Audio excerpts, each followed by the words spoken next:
Hello everyone and welcome back to another video and another episode of Planet Coaster and another video here on Selva Azteca, and we are wrapping up the next coaster. We've finished up the wooden coaster in the last video. I did some things that I did record, but I've lost loads of footage from this building all this roller coaster. As you can see, I've already built the first launch and things, which is really annoying because I don't know where it's gone. I don't know where it's saved to. I've looked everywhere and I just can't find any of the videos except from these two clips where I'm building a bit at the beginning and then a bit at the end, which is really annoying. So I guess I'll just have to inform you on what I've done this week.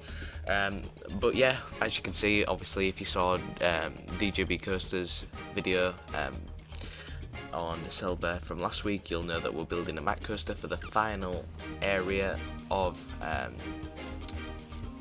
think it's part of Tenoch Clan. Yeah, it's the final part of Tenoch Clan, but it's also the second to last thrill coaster we're going to have in this little mini park.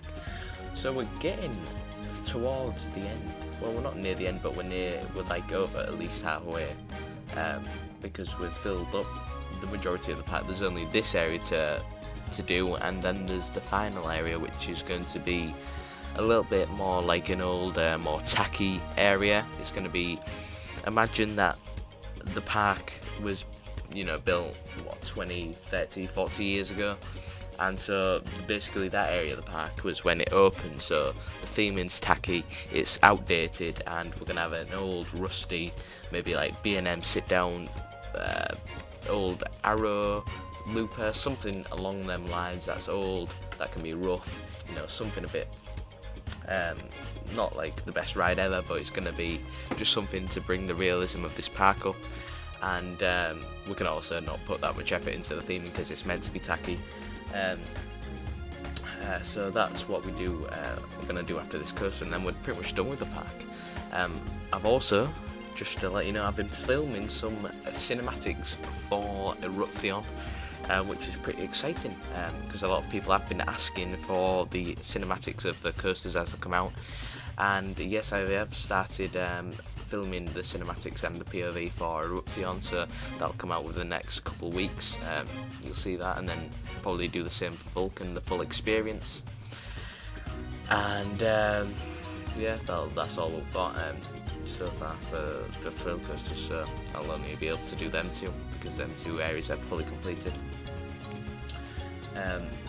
But yeah, yesterday Ferrari video came out, and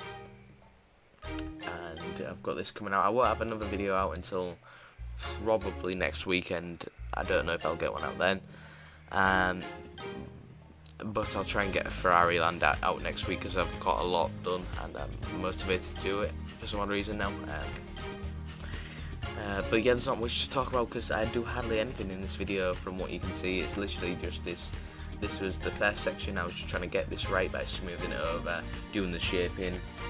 I'm gonna admit I don't reckon this is gonna be as smooth as my Mack coaster I did the other day, which is a bit disappointing, but I guess it's because I was building off a layout that DJBKoasteRs had already done, that it was kind of more difficult to shape the track in the tight area that, like, say, a helix would be. So I've tried my best, but yeah, it's definitely not going to be my smoothest ride. It's still going to be pretty smooth, I think, hopefully. Yeah, hopefully. But now we're on the second part of the time lapse, which is where I actually just finish off the roller coaster. So basically, I'll try and walk you through what's happened. The first launch is kind of like a rolling, small, hardly gets you up any speed, goes over a little twisted airtime hill, don't get much airtime off it, into a bank to turn to the left into the first launch, not too fast, classic Mack launch style, then into a nice corkscrew 0G thing. Yeah, you can see it on Helix and other Mack rides, they're quite common.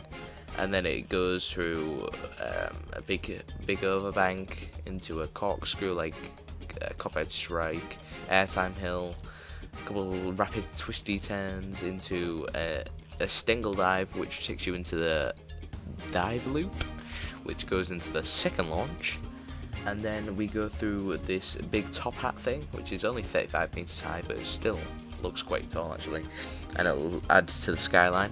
And then goes through this big twisted airtime hill, an outer banked airtime hill, a little ejector hill, floater hill, twisty little turnaround thing, and then like a couple more hills into the brake run. So I've tried to, in the final launch bit, put a bit of airtime, get some really nice ejector in some of them hills, and especially the outer bank. It's a little bit unrealistic for Mack, but it's nothing I couldn't see them not doing. So I've tried to throw in there because I could see this being like the best coaster at this park. So this would be the ride that everyone would go to. So I thought I'd make it decent. Like from a, if this was real perspective, like you'd love this ride because of the crazy airtime, the rapid transitions, and the inversions. So it's kind of like a mix between Helix, Icon and Copperhead Strike. That's what I've tried to mix together, and I think it came out okay.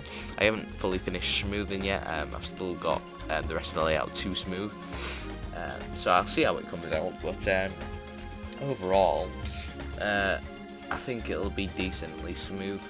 I'm not too sure, but yeah, you can see the hills. That's what I mean by the quite airtime focused third launch.